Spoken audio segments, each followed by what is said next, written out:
Hi, my name is Noe. I work for San Jose Tree Service. I'm the landscape lead. This video is on the tools you'll need for PVC repair. Let's go down the list. One, let's get a nice heavy-duty shovel. I recommend a round, pointy shovel, not the flat one. The pointy one will make the digging a lot easier. Two, I recommend a fresh set of PVC pipe cutters.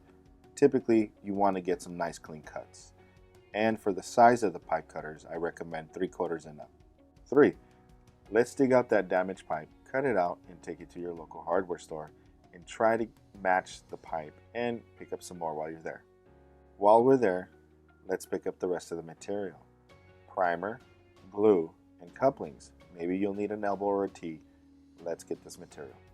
Alright guys, you have your tools and material needed for this job. Best of luck. Please like and subscribe to our channel. Check out the rest of the videos and we'll see you soon.